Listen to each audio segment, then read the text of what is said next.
Welcome back to today's episode. We're here to close out 2023 by talking about NBC's latest series, a 21-minute pilot just dropped a few days ago. It's a sitcom starring Jon Cryer, Donald Faison, Abigail Spencer. You would know him from 2.5 Men, and Scrubs, obviously, for Donald Faison. Where is Abigail Spencer from? Suits, Grey's Anatomy, Rectify, Timeless, and True Detective. So I would know her from Rectify. That's interesting. Okay, so she plays the ex-wife of Jon Cryer, or Jim in the show, and then she's just about to get married to Donald Faison's character, whose name is Trey. Tyler. Yes, so this is about a couple originally married, Jim and Julia, and then they get a divorce. They're amicably split. They even throw a party for themselves when it happens, and then their daughter, who's like a teenager, she's 13 and a half, and then they have a son that they're still raising together, and then she falls in love with someone else, and that's all that we get in the 21-minute pilot. It's kind of just sounds like it's all exposition. It's setting it all up for us. In fact, it's interview style, like Modern Family, where they're on a couch for most of the episode. They have side panels. They're on a couch. That's the only side panel that we get, is them just talking to you. And there's the coolest shot is when they pan out and you also see that Trey is there. Donald Faison's character is also on the couch with them. The three that this is based on, because this is based on loosely inspired by a true story about the Celtics owner, his wife, and then her ex, all three of them are producers. Like the actual Celtics owner? Yeah. The owner of a $4 billion team. Yes. Because that was one of the things that I had a problem with, was the fact that, so the show's called Extended Family, yeah? Yes. And yet we only have 5 characters. I mean, throughout the whole series. Okay. Yeah. It's crazy to me, because you look at Parenthood that had 1 billion characters in it, and then you have Modern Family, which followed 3 different households for like one family, and then there's also like Home Economics, which also followed multiple households. This is called Extended Family. You would think it would have 1 billion characters, but instead it's just like, it's like one extended member. It's a sitcom though, right? And by that I mean it has a laugh track. They're all track. sitcoms. It has a Modern laugh track Family, to it. So Modern Family is a sitcom too. But that doesn't have a laugh track. I think that they're trying to go back almost to like the 80s and 90s. It did remind me a little bit more like the Punky Brewster pilot that we've done, the Lopez show pilot that we did. Lopez v. Lopez. Yes, and then Frasier. But Frasier this year was, I think, a lot better than this show. The problem, there's a few of them, but like when you see Donald Faison on the screen, you want to see him with Zach Braff. And you want to see that camaraderie. You want to see that friendship blossom. That's why they have a podcast together, yeah. And so Jon Cryer is no Zach Braff, while Donald Faison is no Charlie Sheen. Because when you see him on the stage, you just want to see him interact with his brother. You don't want to see him interact with Donald Faison. You don't want to see him interact with Ashton Kutcher. Are you saying that you want to see Jon Cryer be the heart of the show? Because that's what Alan was. Their characters are pretty similar to what they were in the other shows, but their team members are not. Like, so it's just a different vibe that you're getting between the two of them. It doesn't mesh well. No, and not saying that. It's a good show. It's just not good. It's like one of those ones where it's going to last a season, and then it's probably going to get shelved. I'm going to give the pilot a 4 out of 10, which sounds low, but that just means it's a little below just standard sitcom thing, because it does have pilotitis in it. There's a lot of exposition. I have a problem with any show that tries to kill a goldfish because the guy overfed it, and also because they keep their goldfish in a what is it called? Just you're talking about the small bowls. People should know at this point, like, you don't put goldfish in bowls. Maybe it's just because I've had goldfish in the past, and it's just insane that people are still doing that in 2023. But like, you can make them live for like 15, 20 years if you just treat them right. So how much does the pilot spend on the goldfish storyline? That's the entire backdrop to the episode. Like, the first primary thing that we're supposed to be introduced to is everybody's relationship with one another. So it's an introduction of all the characters, but the main central plot point is the fact that they have to lie to their 13-year-old kid because they killed her goldfish, and then they stuck it in the freezer, and then they replaced it with another goldfish. And then the brother walks in and says, "Hey, your goldfish is dead," and that's it. That's the end of the episode. But you're saying that the show, I know you gave it 4 out of 10, but you said the show is a good show. So I'm struggling to see where. So the goodness is the comic timing. Everybody there is a professional. Jon Cryer, Donald Faison, they know when to hit their marks. The girl, the 21-year-old, knows how to do a dialogue. She just seems older than her years because she is. It was her first role. So, yeah, but you can tell, like, she's talented. Mm-hmm. She's kind of like, what was it, Caitlin Devers or whatever from The Last Man Standing or whatever, where she's stuck in that role, but then you see, like, her take off in her movie career. I could totally see that with this lady, but it's just, like, you could also tell it was her first role because she was committing her lines almost, like, theatrically, where she had it so memorized. But she is the most mature one one in the room, kind of like Jake. Everybody has already become sort of Flanderized, if that makes sense. So like with Jon Cryer, I remember in 2.5 Men, when he started off on that show with Alan, they tried to make him more the voice of reason. Yeah. And then by the time Ashton Kutcher was there, he was just a complete mooch. He was just a leech. He wouldn't care about how he came across, but like that whole, he's kind of like that here too, because here he's lying to his daughter. That's his first motive. Like that's the first thing he does. They're goofy parents because, again, they threw a party for when they got divorced. His wife is already getting married to this new guy, and he doesn't seem to care. He's just laughing at the fact that that's happening. Did you ever see the Andy Samberg movie that I did with Rashida Jones, where it seems like it's following a similar premise, where they're like divorced, but then they agree to become best friends and then start hanging out with each other? No, but it feels like such a common arc at this point. Like, it kind of does feel like he's the cuck of the series. Like, it's just strange. But he seems to always play that character, like you're saying. I know that Finn Sweeney Jimmy Jr., he also played Barry's son in the movie version of Barry, if you remember the finale when they did the documentary there, and then Barry's son was played by him. Okay. So he actually has more acting experience than the daughter. But it seems that even though the reviews haven't been great for the show, because it does have like a 4.8 on IMDb, around 150 reviews, the acting has been praised. So I'm glad to hear that you agree. The acting is fine. It's more the characters themselves. Either the characters have been written too closely to what these guys have played before, or something like with the fact that the guy is a Boston Celtics owner of a $4 billion team, right? Yeah. And yet he only hangs out with Jim and Grace the entire episode, besides Rick Fox. Like, you think Rick his Fox phone, is in the show? Rick Fox is guest star, but like you'd think that his phone would be blowing up constantly, that he would be in the middle of meetings, that he would be doing plenty of other things other than being the like the third wheel to Jim and Grace trying to describe to their daughter that they're fishes. I know that when they were talking about the show and they were talking about writing it, I think that they really had to redo it, because not only did they include, even though you said the kids aren't in it that much, a lot more scenes with the kids, it was supposed to focus around him being the Celtics owner. And I think that that's like at the very end, because they're getting remarried, or not remarried, but Trey and Julie are now getting married and they want Jim's blessing. So Jim asked to go to the luxury suite of Boston Celtics, of the basketball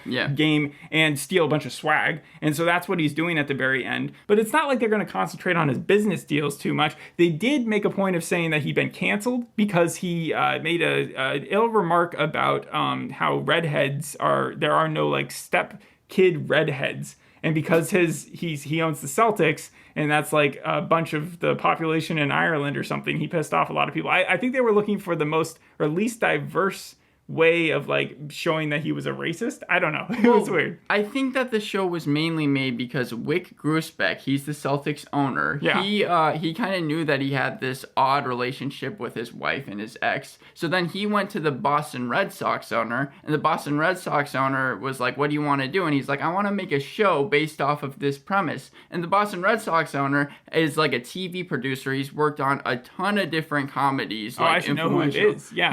He's done like the Cosby Show, That 70s Show. I mean, he's been producing shows going back decades. Mm-hmm. And then after that, Mike O'Malley, who I never recognized by name, but you would definitely know him. He played the principal in Wayne. He even was a Justified villain for a full season. He's acted in a ton. He's written a ton. He's produced a ton. This reminds me of Bookie, that TV show, because the person who created that was not only Chuck Lorre, but also Salem the Cat. Yeah. So they always have some form of comedy that they're pulling from. And his whole, like the whole show there, I think, is that there's a guy who's like collecting debts on people because he is a bookie. But like he knew that because of the sports gambling that the guy, I wish I knew his name, the Salem dude knew. Like Chuck Lorre went to that guy for that purpose. Well, and Mike O'Malley, he even worked on Heels, which we reviewed, and I put on one of my top like best of or worst of the year at one point. But yeah, he learned who was attached to it. He learned that the Celtics and the Red Sox people were attached to it, and since he's such an avid sports fan, he was like, yes, I absolutely want it. For some reason, he has the credit as being created, even though, like I said, this is based off of the Celtics owner.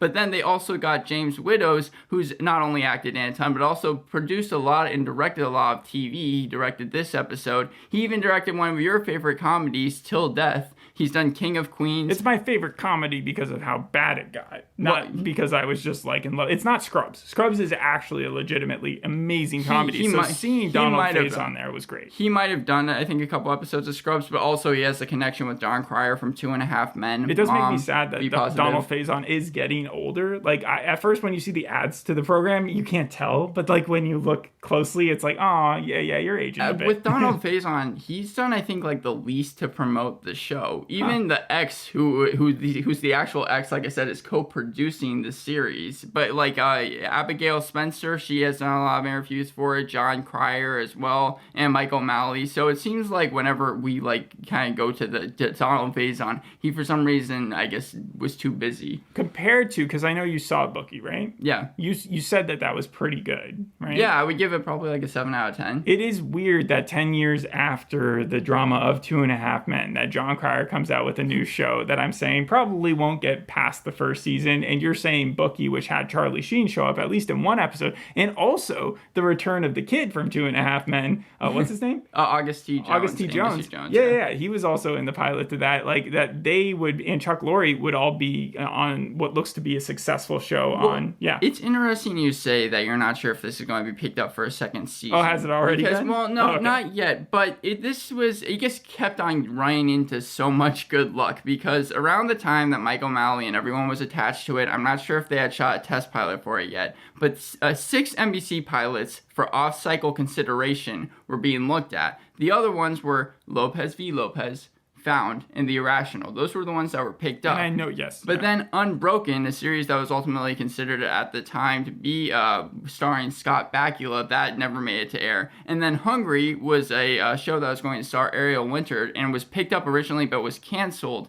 And then, but with things like Found, I remember that had such a popular, it was like the biggest Peacock launch viewership-wise. I think The Irrational has been already renewed for season 2, I believe so. Mm-hmm. Lopez v. Lopez, I know, did good. So this is the last show to come out. In-season replacements, though? I feel like a lot of them came out, like they kept Found and Irrational in the back burner because they knew that with the writer's strike that they would be the only TV networks that would have scripted content coming out in September, so that's what led them to have that. So the SAG-AFTRA strike did affect this. They did 6 episodes, they were all complete, and then it hit, and it was supposed to be 13 episodes. Mm-hmm. I think it still is supposed to be 13 episodes, and then right afterwards, it was one of the first series to come back. So for the kid only, because he's the only one who's not an adult, you might see a difference in his age because of those 6 months that go by, but other than that, Grace is much older than she and looks, I know she is. For the Celtics, they had to go to the NBA, thinking that the NBA was going to say that they couldn't use the name, but not only did the NBA say go for it, and the logos. They allowed them to use the exterior shot of the actual game, and the pilot was being filmed at the time that the Celtics were in the finals in 2022, so to celebrate, a lot of the crew went to the game, like courtside, after they finished the pilot. It's not the Pistons, it's not the Spurs, right? But like some basketball team right now is on the biggest losing streak of all time. Like and it would be really funny if it had been the Celtics. Well, it's not. Was it the Golden State Warriors? Because that's who they were facing. Golden State Warriors is Steph Curry's team. I know. Yeah, no, they're still okay. They're not as good. It has one. I don't think it has a tomato meter yet, but it has 1 on Rotten Tomatoes, and the reviews have not been good for it. That's why I think when they heard that the Celtics owner just wanted to make a premise for the TV show, that was probably maybe not the best move because Hollywood Reporter said to skip it. That's the side. It's hard when the main character, because it did feel like Jon Cryer was the main guy here, is so hapless, so socially awkward, so like he's the same as he was as Alan, except now he feels like he's even more central to the plot. He was scared to go back to live taping comedy. And really? He didn't. Yeah, he's done a fair amount. Well, I think that this is his return to it, especially after something as big as 2.5 Men was, which ran for like 12 seasons. Yeah. But he says it's exhausting. And said that he was paralyzed with fear beforehand. So that now that you say live taping too, it does make sense why Grace's lines came off like so Yeah, rehearsed. an actual live studio audience. Yeah, right. Yeah, and again, it seems like she's going to have a big name in the industry eventually, but like this was definitely one of those clips you'll see in the future and be like, oh yeah, that's how she started off. This is a little stiff. Like the Hollywood Reporter said, Extended Family has the bones to be a memorable sitcom, but only the desire to be something generally relatable. Yeah, they try to do that old boomer humor too of like, oh, there's an app on my phone that allows you to look at me or find me. It's like, yeah. I'm just surprised that a series, especially in 2023, still coming out, because we've done things like the Punky Brewster pilot, The Crew, the Upshaws. All of these shows had laugh tracks to them, and even though it was a live studio audience, they all fail. Even Frasier, like you were saying, got really bad reviews. The revival version really did it though, because I liked Frasier, and the reviews I saw were okay. Like, you got like a 7 on IMDb. I'm just saying that there's no party down where it's like it comes back after, or something of that nature comes back and it gets like great reviews with a laugh track. Well, when you're looking at the past and you see Friends and you see 2.5 Men and you see Big Bang Theory, again, a lot of Chuck Lorre shows, but all with laugh tracks, right? Yes. And you see how successful they were. It's like you may fail 10 times, but if you get one gem, one that becomes like the biggest show of all time, even How I Met Your Mother, then it pays off. Then it pays for everything else. But what gem, especially in the 2023, has that been in the last few years with a laugh track? Well, that's what I'm saying. Is like it's bound to happen one day, and why not cast people who've already shown that they have like? I just don't like the relationship between the three. I think that the whole title of it sounds kind of cool. Extended Family. They could do a lot with that. They could bring in more members. They could flip them out. You know, maybe Jon Cryer's only there for a season, and then he comes back in season 3, and everybody loves him. But yeah, for just the starting part, it feels like it's stumbling out of the gate. And I did like when he walks into his apartment, because it's always going to be mapped that way forever and ever and ever. Mm-hmm. He had a big 1939 World's Fair poster in the background, which just seems very strange. And then there was also Dice Games, which I guess that's its own board game. This is something called Dice Games. And so I was looking around those for things like that later. They also do the kitchen room and then the Celtics luxury suite, but I'm not sure if they're going to add any more sets to it before it's done. But other than that, anything else you wanted to talk about? Really fast. Oh, the name of the goldfish was Google's, in case you were wondering. Yes, and that was actually the name of the goldfish that died when the Celtics owner ended up accidentally killing it. It's a cool name for a goldfish. I didn't like that he stuck it in his mouth like the Wolf on Wall Street. Well, actually, we did our best and worst of episode of 2023 in the middle of December, and since then we've only done a couple episodes. But I was wondering, out of all the shows we've done since then, would they end up, any of them, on your best or worst? Like December 6th or 7th or something like that? Yeah. No, I don't think so. No. Yeah, same with me. So those lists stand as they are. I will point out that this is the end of the year, so no more episodes until January 1st, 2nd, 3rd, whatever. And the first show that we're going to be doing next year is based off the Harlan Coben book, and I think it's called Fool Me Once. Mm-hmm. And I have read that at one point, so it should be interesting to see how the show is. All right, thanks for listening. We'll see you in the next episode. Hope you enjoyed this one. Bye. Bye.